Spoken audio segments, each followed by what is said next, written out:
سب سے پہلے ایک شخص نے امام حسین کا قافلہ روکا تھا، اس کا نام ہور بن یزید تھا. سب سے پہلے اس نے روکا تھا. وہ ایک لشکر کا سپہ سالار تھا. جب امام حسین رضی اللہ تعالیٰ عنہ نے خطبہ پڑھا نا تو ہور یزیدی فوج میں تھا. واپس گیا اور عبید اللہ ابن زیاد سے جا کے کہنے لگا، یا جو بھی وہاں لوگ موجود تھے یزیدی فوج کے، ان سے کہنے لگا تم نے تو کہا تھا کہ صرف راستہ روکنا ہے، تم نے تو کہا تھا کہ صرف ان سے کچھ منوانا ہے، تم نے تو جب مجھے بھیجا تھا تو کہا تھا کہ بعد تھوڑے معاملات ہیں. اوے سچ بتاؤ، نبی کے نواسے کو شہید کرو گے؟ تم نے تلواریں نکال لی ہیں، نیزے نکال لیے ہیں، تیر نکل آئے ہیں، تیاری مکمل ہے. مجھے سچ بچاؤ، کیا حسین ابن علی کی گردن پر خنجر چلانے لگے ہو؟ سیدہ فاطمہ کا جگر پارا شہید ہوگا؟ کیا یہ خبر سچ ہے؟ یوں ہوگا؟ تو کہنے لگے ہاں یہی حکم ہے، ہمیں یہی تیاری ہے، یہی پروگرام ہے، یہی پلان ہے، یہی ہوگا. کہنے لگا میں اور آپ تو مدینے والے رسول کا کلمہ پڑھتے ہیں، تو کیا محبوب کے نواسے کو ذبح کرو گے؟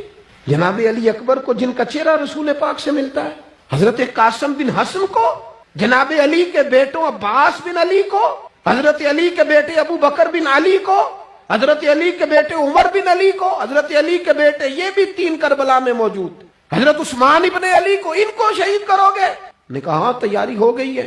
تو سب کے ضمیر مردہ نہیں ہوتے. ہاں بڑی بڑی سخت جگہوں پہ پھول اگتے ہیں. حر نے جب ان سے کہا کہ تمہارا پکا ارادہ ہے، کہا پکا ارادہ ہے، تو اس نے کہا یہ زیرہ پکڑو، یہ عہدہ پکڑو، مجھے تمہارا دیا ہوا عہدہ نہیں چاہیے، حسین کے نانا کی دی ہوئی جنت درکار ہے، یہ رکھو اپنے پاس، مجھے تمہارا. ایڑی لگائی اس نے اور دوڑا اور امام حسین کے قدموں میں گیا.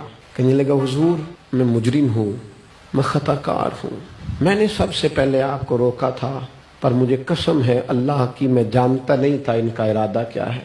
حضور بھول گیا، غلطی کر بیٹھا، یہ اندھے ہوں گے، ان کی آنکھوں میں پٹی بندی ہوگی، اور مجھے تو پتہ ہے نا کہ دنیا کو پھر محمد کا نواسہ نہ ملے گا. مجھے خبر ہے اگر معافی مانگوں تو معاف کر دو گے. پہلا مجرم ہوں، میں نے روکا ہے، اگر آ جاؤں تو قبول کر لو گے.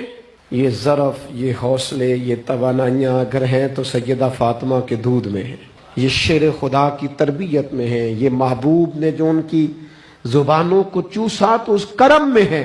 حضرت امام حسین نے اٹھ کے سینہ یوں چوڑا کیا، ہاتھ پھیلائے، فرمایا آجا، لگ جانا میرے سینے کے ساتھ، تو آ جانا، تو نے دیر کی، ہم تو پہلے سے منتظر تھے، تو آ جا، تیری ساری معاف ہے.